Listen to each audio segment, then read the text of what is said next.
On the morning of Friday, March 2nd, halfway through the first hour of ESPN Radio's The Dan Le Batard Show with Stugotz, a story breaks that has significant implications for the Cleveland Cavaliers. "There are a number of things we want to talk about," Le Batard says, somberly, but everything stops, right now, with the story Stugotz has on his computer. He commands his co-host John Stugotz Wiener to read the report, which he does in his best newscaster voice. Sources tell Brian Windhorst that J.R. Smith was suspended Thursday for throwing a bowl of soup at assistant coach Damon Jones. What follows is, by my count, as I watched from the corner of their studio in Miami, 5 seconds of silence. The next words are Le Batard's, and they are somehow simultaneously calm and giddy. "Read that again, please." Stugotz does, with exactly the same inflection. Sources tell Brian Windhorst that J.R. Smith was suspended Thursday for throwing a bowl of soup at assistant coach Damon Jones. Executive producer Mike Ryan signals to show Burker Allison Turner, "We should call Windhorst. She is already dialing. The show is about this story now." Le Batard, Stugotz, and the rest of the production team have lots of questions. What kind of soup was it? What kind of soup would you least like to have thrown at you? And what might be the best soup to get tossed in your direction? French onion, suggests Stugotz, because the cheese might act as a shield against the piping hot soup. But the cheese is piping hot. Ryan counters. What was Jones wearing? Was it Hopi, a white suit? Did Smith throw the bowl or just the soup? If he did throw the bowl, was it frisbee style end over end? After a few minutes, Le Batard expresses mock frustration at the lack of solid information about the soup flinging and jokingly threatens to fire everyone in the control room if they don't bring him more soup details immediately. Windhorst eventually sends Ryan a promising text, which he reads on air like "Hes Edward R. Murrow. I do not have it confirmed, but I heard the soup was tortilla." Turner calls Bomani Jones, a preternaturally brilliant orator about an absurd number of topics, to prep him for his appearance in the next segment. "Hey Bo, it's Allison," I hear her say. "They're talking soups. This is the Dan Le Batard Show with Stugotz, the weirdest and funniest non-sports focused sports radio show in America." The Clevelander Hotel, on Miami's South Beach, feels less like a hotel than a hangover you can sleep in. It appears to have sprung spontaneously from the sand, perhaps when a Lamborghini dealer spilled tequila on a magical turntable, and provides its guests with both a stunning view of the Pacific Ocean and the diametrical opposite of a good night's sleep, thanks to the 24-hour Pitbull video raging in the outdoor courtyard. It is, and it's odd that this even needs to be said, an insane place to make a televised sports discussion show, or a sports talk radio show, or a podcast. It's an insane place to make anything, really, except frozen pina coladas, which are, unsurprisingly, handed to you as you check in. But indeed it is here at the Clevelander, in two cramped studios overlooking that same ceaseless courtyard bacchanal, that Le Batard creates an enormous block of content for the most powerful sports and entertainment company in the world. In the auxiliary studio, the 49-year-old Le Batard, his father Gonzalo Papi Le Batard, and a rotating band of hosts tape his ESPN TV show highly questionable, as well as several weekly hits for various ESPN properties. In the main studio, which is somehow smaller than the auxiliary one, Le Batard, Stugotz, and a tight-knit team of producers, sound engineers, and talent bookers make a 4-hour daily radio show, a Miami-only local hour from 9 to 10 a.m. that flows seamlessly into a 3-hour national show for ESPN Radio, which is also televised on ESPN News. The radio show, which has existed in one form or another for 15 years, has never been more popular. On terrestrial radio, the Dan Le Batard Show with Stugotz has an audience of 2.2 million people a week, and it's heard in 11 of the country's top 20 markets. During the week I visited in early March, an AM station in San Diego announced it was dropping Southern California's own Jim Rome in favor of Le Batard. Podtrac says downloads of the show's podcast grew by 79% from January 2017 to January 2018, and ESPN says total downloads exceeded 53 million in 2017.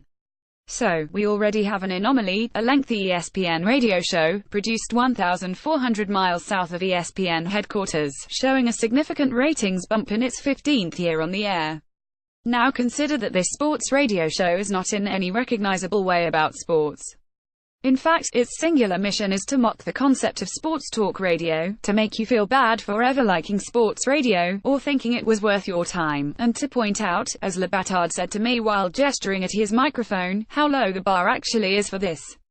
If you made a list of the things Le Batard and his crew spend the most time talking about, sports would be maybe fourth. When they do discuss the sports stories of the day, they do so obliquely, or parodically. In January, Bleacher Report's Chris Sims came on to defend his claim that the Jacksonville Jaguars' Blake Bortles is the 70th best quarterback in the NFL. There are only 32 NFL teams, so Sims was claiming that a playoff-caliber quarterback was worse than every other team's starter, and backup, and several third-stringers. It's the kind of statement a revved-up sports radio host can yell about for hours. But instead of shouting down Sims, Le Batard had him come on to explain who was number 71, the answer, Cody Kessler, and then had him back every weekday afterward to read with great fanfare one more name from his list of the 69 quarterbacks better than Blake Bortles. Sims' 70-day contract had him discussing NFL quarterbacks almost 2 months after the football had ended. Most of Le Batard's peers have a professional obligation to be angry, or at least voluble, about a dozen or so sports things per episode. On TV, the standard formula calls for 2 men, typically one white and one non-white, to debate whether LeBron should go to LA or if the Cleveland Browns would be best served by trading the number 1 overall pick. They argue loudly for several minutes, then move on. The men, and it's almost always men, must never agree. Not ever. It never happens that one of them says the Milwaukee Bucks are underrated, and the other says I concur, and they nod and shake hands. On the radio, the formula changes a bit. The hosts pick a topic from the sports zeitgeist, often one that has no business being discussed because the answer is unknowable, and thus any analysis is mere guesswork. Can the Philadelphia Eagles repeat as Super Bowl champs in 2019? Could in his prime Michael Jordan have beaten in his prime Steph Curry in a game of one-on-one? Will humans ever develop the ability to teleport, and if so, how will that affect NHL power plays then? And this is the part that really drives Le Batard nuts. They get the listeners to provide content for them by taking a strident position and sticking to it, while telling their audiences of wound-up sports lunatics to come at me, bro. The more the hosts dig in their heels, the angrier the listeners get, and the more of them call in. The industry term for someone who engages in this loud, fact-free pontification is a gasbag. The loud, fact-free declarations he makes are hot takes. And hot take sports gasbaggery, for years now, has been a very profitable business. Le Batard's show highlights the absurdity of hot takedom by reminding its audience, all the time, that nobody actually knows anything about sports. That, as Le Batard puts it, none of this matters. None of this is serious. Like, none of it. The show's feelings about the no-fun, faux macho seriousness of its competitors are summarized neatly in one of its rejoins, radio terminology for a small piece of sound that plays after a commercial break as a bridge back into the live show. Le Batard's rejoins are non-sequiturs from past episodes, announced by his real-life father, Papi, in a thick Cuban accent. In one of my favorites, Le Batard reads a text from a listener who takes issue with the show's inherent silliness. Papi, Dan Le Batard, serious, manly voice. Is this a middle school show or a big boy show? Papi, Stugotz, Le Batard. It's kind of a middle school show. Papi, this is the Dan Le Batard show with Stugotz on ESPN Radio.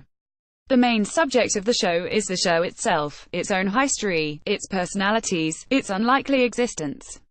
For 4 hours, Le Batard and his co-hosts stumble, meander, and allow their attention to be diverted by literally anything from a bowl of soup to an awkward moment during the host's testicular ultrasound. The doctor performing the procedure was a big fan of the show, and said as much to Le Batard. During the exact stage of a testicular ultrasound, one might least want to hear that news. Which is not to say the show is purely frivolous. Le Batard has made his name in part by discussing race in American sports, and the show feels most vital when the subject is Colin Kaepernick, or Jemele Hill's Twitter fight with Donald Trump. Indeed, the show's interest in race, and more recently, gender, highlights its defining impulse to focus on what it wants, when it wants. And what Le Batard wants to talk about is rarely what you'd expect the host of a national sports radio show to want to talk about. When he does discuss some ongoing sports curiosity, a winning streak by a seemingly mediocre team, for example, he flaunts his own lack of knowledge, asking, how is this happening, is this even true, what I'm saying, can someone help me because I don't know what I'm looking at. He traffics not in hot takes, but in confusion, nuance, and happy ignorance. Le Batard traffics not in hot takes, but in confusion, nuance, and happy ignorance. In that spirit of nuance, it must be said that the lines between the sports talk establishment and the Labatardian anti-establishment can be blurry. The executive producer of Highly Questionable, Eric Rydholm, has the same role on both Pardon the Interruption and Around the Horn, the two ESPN shows that are most associated with a sports opinion combat format. When we started PTI in 2001, Rydholm says, there were no daily sports analysis shows on ESPN. We were setting something up that I would liken to the Zig. You talk about the big sports stories of the day. By the time he launched Highly Questionable with Le Batard in 2011, he explains, the Zig had been established for about 10 years, and there was an opportunity then for the Zag to have some fun, to be a little bit weird with things. Rydholm credits Le Batard for the success of this specific Zag. Dan has always been able to project a sense of intimacy, a sense of realness, to everything he does, and by being absurd and breaking format, there's a certain amount of vulnerability you don't often hear from other radio hosts, he says. Le Batard, in turn, credits Pardon the Interruption's Tony Kornheiser and Michael Wilbon for inspiring him to make the show he wanted to make.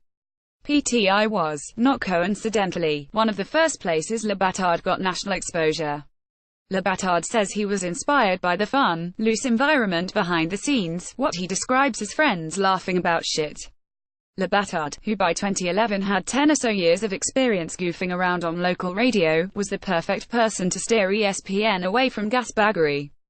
But that doesn't completely solve the mysteries I'm interested in, the mysteries that sent me down to Miami and made me check into a spring break fever dream of a hotel. How can a show that mostly consists of goofy in-group navel-gazing continue to grow in popularity? How can it mock the medium of sports radio and also thrive within that very medium? How can it waste time talking about soup and also delve into the uncomfortable nuances of racial disharmony in sports, and do both things better than anyone else? When I ask the people who work with Le Batard how any of this is possible, they all give me some version of a happy shrug. We just have fun, they all say, and create this happy vibe, and I guess people like it and want to hang out with us. The closest thing to an actual answer comes from frequent guest host Pablo Torre. When I say to him that the show is essentially a piece of meta-performance, a self-referential play in which the characters become aware they're characters, and ask how on earth a sports radio version of a Luigi Pirandello postmodern theatre piece can become this successful and widely beloved, Torre answers without hesitation. Pirandello, he says, never had a Stugotz. Pappy, Dan Le Batard, Stugotz, I'm never gonna stop. I am what I am, man. I'm 44 years old, I ain't changing. Pappy, Stugotz, why change now it's worked? Here I am, sitting next to you, giddy filthy rich. Pappy, this is the Dan Le Batard show with Stugotz on ESPN Radio. Stugotz is never called anything other than his nickname by anyone, ever. The show that now bears that Sopranos-inspired moniker is the result of relentless entrepreneurial striving, what Le Batard calls Stuggarsorcerise, a frequently expressed desire to move up, achieve, get more famous, and make more money. It's both a character exaggeration, played for on-air laughs, and a real character trait, one that led Stugotz, 15 years ago, to rent a block of time on Miami's AM 790 The Ticket and meet Le Batard, then a writer for the Miami Herald, at a Starbucks to convince him to help build a younger, hipper, cooler sports radio station. We didn't have chemistry, instantly, says Stugotz. I drove the show, when we first started, and it was bad. The ratings were low. Neither of them could sleep from the stress. Rival media station managers called them, and they each remembered this term independently, and brought it up unsolicited, Sissy Boy Radio. It was when they flipped roles, Le Batard driving the car, Stugotz in the passenger seat, that things started to click. Stugotz is variously described by those who work with him as the show's secret sauce, the funniest man at ESPN, the court jester, and the voice of the everyman. On March 2, Le Batard began the local hour with a lengthy investigation into how the Los Angeles Lakers managed to drub the Miami Heat the night before, putting up 131 points. How could this have happened? A call to regular guest and former NBA front office executive Amin El-Hassan was quickly arranged, and Le Batard started right in. What advanced NBA analytics could explain the Lakers overcoming the objectively weak defense provided by their new point guard Isaiah Thomas? As El-Hassan gave a typically thoughtful and complex answer, Stugotz looked, and then sounded, annoyed. It's basketball, man. The Lakers scored more baskets. That's hoops. That's it. This is Stuggar's first job on the show, to pull the discussion down from its sometimes lofty, meandering mode, and tell all the overthinkers to get over themselves. But Stugotz is not just a gasbag. He is, thanks to his 15-year partnership with Le Batard, a completely self-aware gasbag. This is Stuggar's second job on the show, to mock everything he said while doing the first job. In the moments after his anti-intellectual, anti-mathematical declaration, the show repurposes "That's Hoops, That's It" into a parody of the thing it was, making fun of Stugotz for his reductive simplicity, and posting a Twitter poll on the show's official account that reads, simply, "That's Hoops, That's It," with zero explanation of the context or meaning of the question. Side note, there has never, to my knowledge, been a Le Batard show Twitter poll about a serious sports issue. Other recent examples include, "Is that something that you would want to do? Can you get mad at sweet tomatoes?" and "If you haven't smiled in a decade, are you weird?" Stuggar everyman persona, and his and the show's gleeful mocking of that persona, is one of the greatest have-it-both-ways high-wire acts ever performed. The Stugotz opinion is both itself and a parody of itself.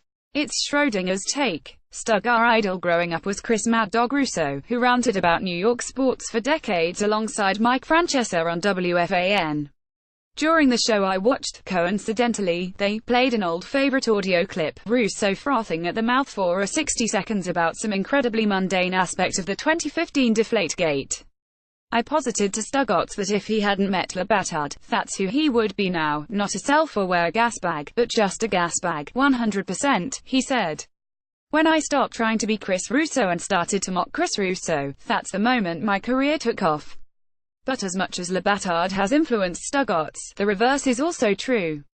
Dan hates that I've rubbed off on him, but I have, he says with pride. He knows that I represent the majority of America, and he represents the minority, and it's not even close. This is a point Le Batard enthusiastically agrees with. The two men need each other on days when one of them is absent, the other seems a bit lost or unwhole. One of the first arguments I won with Dan was he didn't believe chemistry existed on sports teams, says Stugotz, reveling in the memory. And a few years in he said, "Hey, I was wrong, team chemistry does exist, because I've seen it, in here, on our show." Pappy, Dan Le Batard, good work today. That was a fun show. Pappy, Stugotz, Le Batard, it was also intergalactically stupid. Pappy, this is the Dan Le Batard show with Stugotz on ESPN Radio. The Le Batard show's production team, Ryan Turner, Roy Bellamy, Chris Cote, and Billy Gill, sits in a glassed-in enclosure in a tiny studio.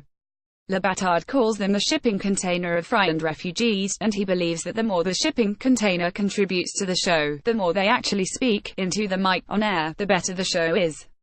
At one point during the show I watched, Gill and Cote began jabbering about carnivals for no apparent reason. Le Batard stood up, gave them the keep going gesture, and walked out of the studio. They kept talking until the segment ended. There is no real day-to-day plan for the show, no rundown of topics, no set list. They do have several popular recurring segments. Zoo Miami's Ron McGill takes insane listener questions about the animal kingdom, for instance, but the show will happily drop everything it has planned if, for example, an NBA point guard throws soup at a coach. The 32-year-old Ryan, who has been with the show since he was 19, has to be prepared for literally anything, and he does that by preparing nothing. The best shows, he says, are the ones that spiral off into whatever direction Dan wants to take them. Le Batard proudly refers to the show as a marching band to nowhere because it is constantly dreaming up huge projects and then forgetting about them and drifting somewhere else.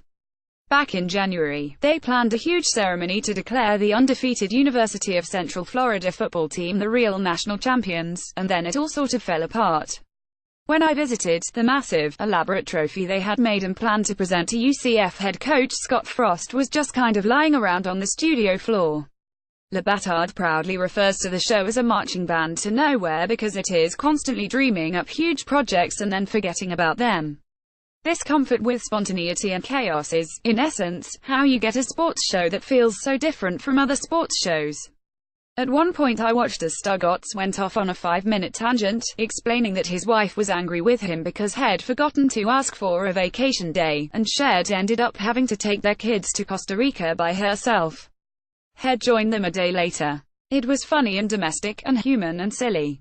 I glanced up at the ESPN feed and noticed that on First Take, Max Kellerman and Stephen A. Smith were very seriously debating the subject. Is Lonzo Ball proving the doubters wrong? There is an absolute delineation between people who understand the Dan Le Batard Show's mission and people who don't. Le Batard draws that line frequently on air by reading a text or a tweet from a viewer complaining about a segment being pointless, or asking why the show spent so much time on some inane subject while ignoring some obviously far more important sports stories such as whether Lonzo Ball is proving the doubters wrong. Then a piece of sound will play, a loud gong, followed by Pappy saying you don't get the show.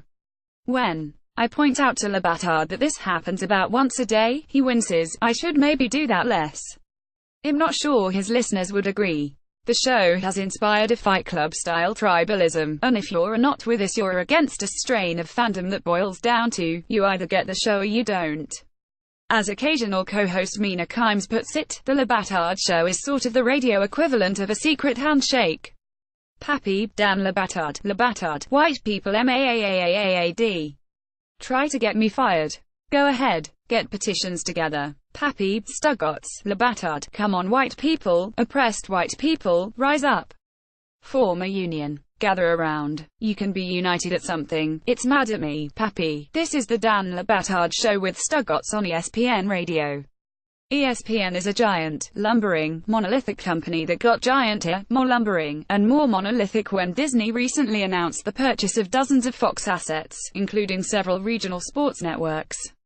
For years, Fox Sports had tried to mount a challenge to ESPN's dominance in the sports media world, launching new channels like Fox Sports 1, luring away ESPN talent like Skip Bayless and Colin Cowherd with rich new contracts, and generally spending massive amounts of money to knock ESPN off its perch. The sale of their assets to ESPN was largely seen as capitulation. ESPN is now the great white shark of the media world. It has no natural predators. But that doesn't mean it doesn't have problems. Several recent rounds of layoffs, the result of revenue lost to cord cutting, sparked their own cultural hot take. The network is straying too far from its base, getting too political, and pushing diversity at the expense of everything else. All of these arguments essentially amount to, there are too many non-white people on my TV. Le Batard's show is a prime target for anyone with reactionary beliefs. He is the son of Cuban exiles, and the crews on his shows are largely non-Caucasian. Of his frequent guest hosts, El Hassan and Dominique Foxworth are black, Torre is Filipino, and Kimes is half Korean. When I ask Le Batard if it's important to him to have a show where the dominant voices are not middle-aged white ones, he says, "What's important to me is working with my friends. I'm proud that our show is diverse, but I would say, friends first. So, then, who makes it into the circle? Who is a friend?" He shrugged. "It starts with people who understand that this is a spoof. That's the most important thing. We don't say, find me smart minorities." He stops himself. "I did ask Ryan one time, look, we're very male, and I had a few blind spots, where we're talking on the radio about women's issues, and nothing was happening here other than male voices were commenting on it, and Mina and Sarah, Spain, are the result of that. But Mina and Sarah and Pablo, those are just smart people. When the show does get serious, those smart people give the Le Batard Show a very deep bench of informed opinions." Back in 2014, when then Clippers owner Donald Sterling was caught on tape using racial slurs, Le Batard called on Bomani Jones, who delivered a scathing, brilliant, off-the-cuff, 4.5-minute monologue on housing discrimination that remains one of the most impressive things ever to come from the show. But Jones doesn't just come on the show to chime in on societal woes, he was also Le Batard's go-to guest when J.R. Smith threw soup. As Kimes put it, "I used to get invited on TV to talk about serious issues, like domestic violence, let's call Mina Kimes.